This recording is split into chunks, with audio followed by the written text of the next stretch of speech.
Saudi Arabia and Iran have agreed to reopen diplomatic missions in their respective capitals and in additional cities, as reported by Iran's semi-official ISNA news agency on Thursday.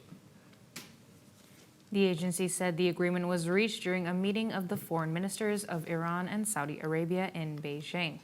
The agreement also calls for studying the possibility of resuming flights between the two nations and facilitating the visa process for the citizens of both countries.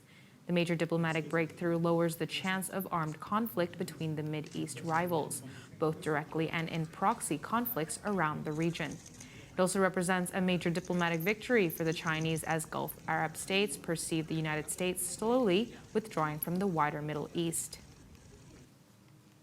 Saudi Foreign Minister Prince Faisal bin Farhan Al Saud and Iranian Foreign Minister Hossein Amridollahi met for bilateral talks on Thursday in Beijing, as the two countries agreed to resume diplomatic ties. It was the first formal meeting of senior diplomats from the two nations since 2016, when the kingdom broke ties with Iran after protesters invaded Saudi diplomatic posts over there. Saudi Arabia had executed a prominent Shiite cleric with 46 others days earlier, triggering the demonstrations. As part of the reported deal, the two sides would also study the prospects of resuming flights between the two nations and facilitating the visa process for the citizens of both countries.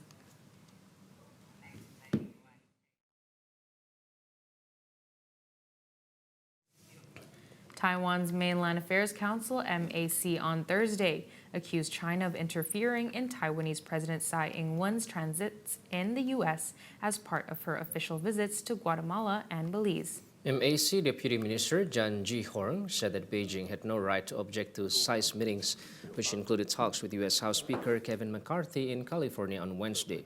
His comments came after China vowed reprisals for the visit, with its Navy sending Coast Guard vessels into the Taiwan Strait to inspect commercial ships. The People's Liberation Army Navy also sent one of its aircraft carriers, the Shandong, on a sea trial at around 200 nautical miles southern Taiwan. In the meantime, Taiwan's Defense Minister Chiu Kuo-cheng criticized China over its sending of an aircraft carrier near Taiwanese waters on Thursday. Chiu said a Chinese aircraft carrier named the Shandong was thought to be on long-range training exercises. He explains the aircraft carrier was located about 200 nautical miles east of Eluanpi on Taiwan's southern tip.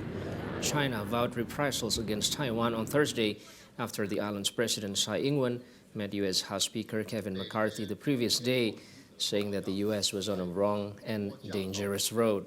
Chiu said his defense ministry will not rule out the possibility that China's carrier might conduct live fire drills near Taiwan in response to the historic meeting in California. 但这些时候时机比较敏感，所以它造成来，它是有它的用意，我们军方也。